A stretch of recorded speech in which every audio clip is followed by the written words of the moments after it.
자, 우리 지난 시간까지 뭐 했습니까? 크게 봤을 때 우리는 지금 지도 학습하고 있고요. 지도 학습을 할 수 있는 방법은 여러 가지가 있다고 했었죠. 그래서 여러 가지 지금 배운 것 중에 가장 중요한 게 로지스틱, 그다음에 그냥 선형 모형, 그다음에 그 최근접 이웃 이렇게 있었습니다. 네, 여러 가지 방법들을 비교하기 위해서 훈련 세트와 훈련을 한 다음에 검증 세트로 데이터셋을 미리 나눠놔가지고 이 분류기들을 평가를 해야 된다고 했습니다. 여기까지가 챕터 5까지의 스토리였죠. 자, 그래서 지도 학습의 큰 그림을 한번 완성했으니까 이제 여러 가지 학습기들을 또 여러 개 계속 살펴볼 예정입니다. 이번 6단원의 역할은 뭐냐면요. 자, 선형 모형이 어디까지 갈 수 있는가입니다. 아니, 중간고사가 되기까지 왜 자꾸 주구장창 선형 모형만 하냐고요? 자, 뭐 선형 모형은 사실 챕터 7이나 9에서 배울 다른 비선형 모형의 근간이 된다는 점에서 여전히 중요합니다. 우리가 배운 선형 모형이 거의 뭐였습니까?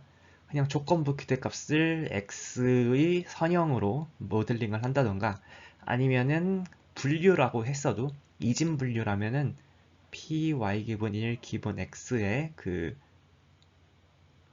로짓 변환이 요 녀석으로 이렇게 모델링이 됐었죠. 그래서 로짓 자체가 비선형 변환이니까 또는 EY 기분 X의 비선형 변환이라고 썼습니다.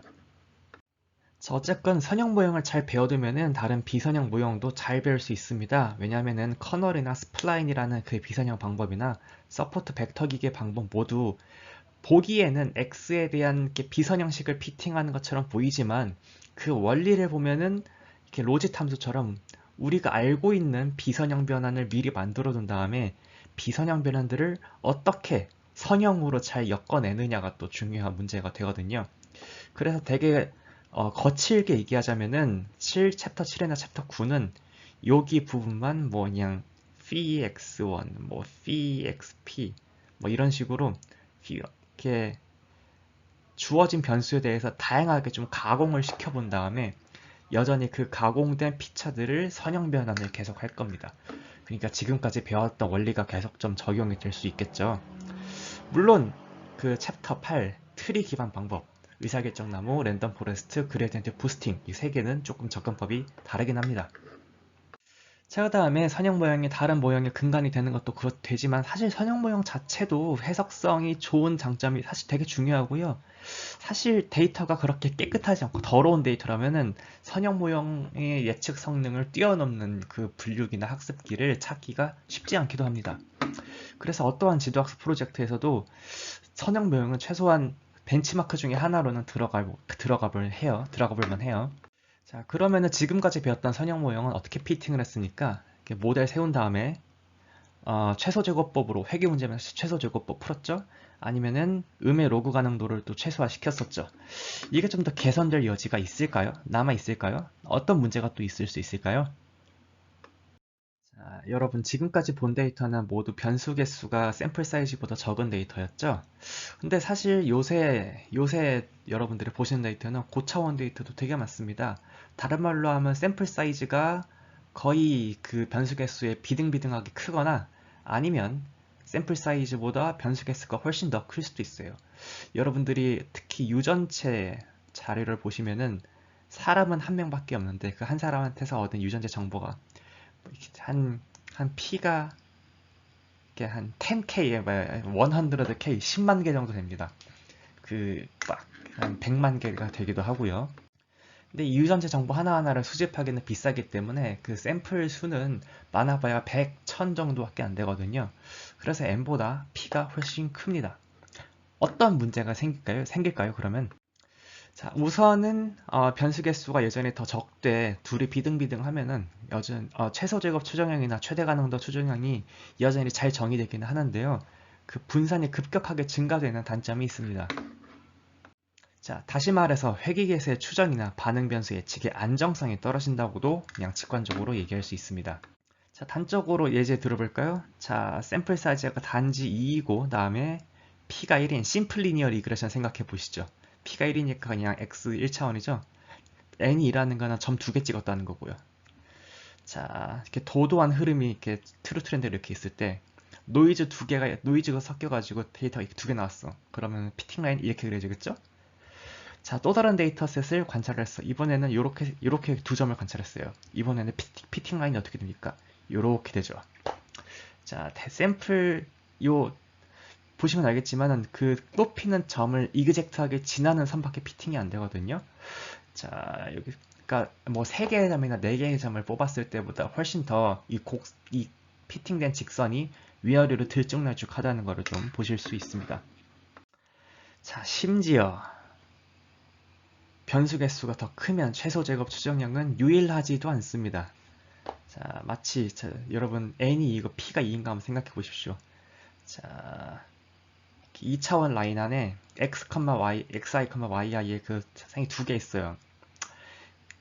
요 p가 2일 때의 선형액이라고 하면은 우리가 피팅해야 되는 건 어떤 초평면 하나죠.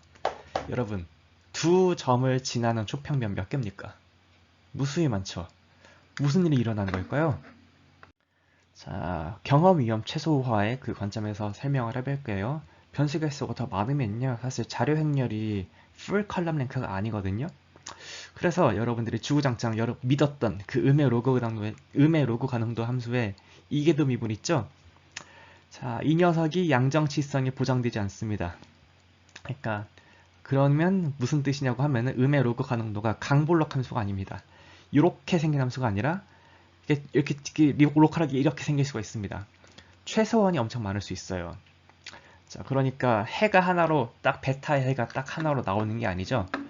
자, 그러면은 내가 개수를 추정을 하건 아니면 추정된 개수로 예측을 하건 베타가 뭐가 하나가 나와야 뭘 하든 할 텐데 베타가 하나가 아닙니다. 어떻게 할까요? 자, 그래서 여기서는 고차원 자료에서도 손실함수의 해를 정의시킬 수 있고 분산을 안정화시킬 수 있는 어떤 방법을 좀 소개할 예정입니다. 두 가지의 방법입니다. 능형역이와 라쏘역이고요. 자, 그다음에 두 번째는 모형 해석성이 좀 계산이 될 만한 여지가 있습니다. 여러분들이 모형 해석이 목표이고 모형 선택 같은 거 목표로 할 때 보통 뭐 했습니까? 회귀분석론에서는 P개의 변수가 딱 주어졌어. 선형 모형을 하려고 해. 무조건 P개를 다 적합하는 게 아니죠. 뭐 여러 가지 변수 선택 기법들을 고려를 해서 변수 선택을 하셨었습니다. 자, 이 부분에서도 약간 개선이 가능합니다. 자, 어떻게 예측 성능을 높이는 걸 목표로 하면서도 동시에 소수의 변수만 P개를 다 쓰는 게 아니라 소수의 변수만 모형에 포함되게 할 수 있는 방법이 있습니다. 자, 또 라쏘가 또 등장합니다. 자, 그래서 이번 단원에서는 능형핵이 라쏘핵이 이렇게 등장을 하고요. 그 다음에 큰 그림으로 자, 능형, 라쏘 모두 어떤 범주에 포함이 되냐면은 자, 축소 추정법에 해당함을 그러니까 축소 추정법에 해당하는 것들이고요.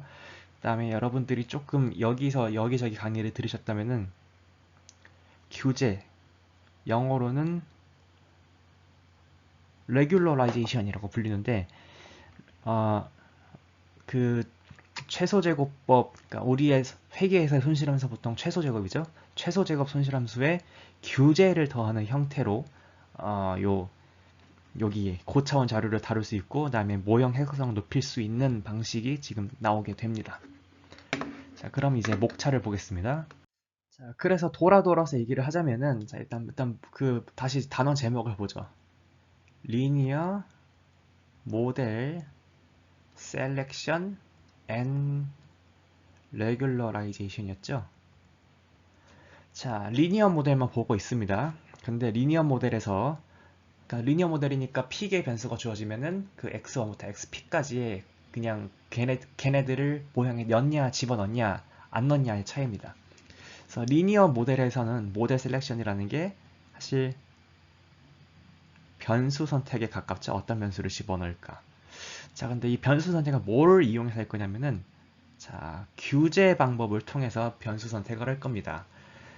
회귀분석론에서는 그 변수 선택하는 방법이 뭐 그 단계적 선택법이나 전진 선택법, 후진 소거법 이런 걸로 했었지 않습니까? 여기서는 규제를 이용한 방법을 소개하려고 합니다. 그래서 대표적인 규제 방법이 두 개입니다. 리치, 라쏘 이렇게 두 개가 있습니다. 자, 그래서 그 수식 한번 살펴보고요. 예제도 보겠습니다. 그 다음에 6.3에서는 대체 얘네들의 원리가 무엇인지 한번 살펴보고요. 둘이 어떤 장단점이 있는지 한번 살펴보겠습니다.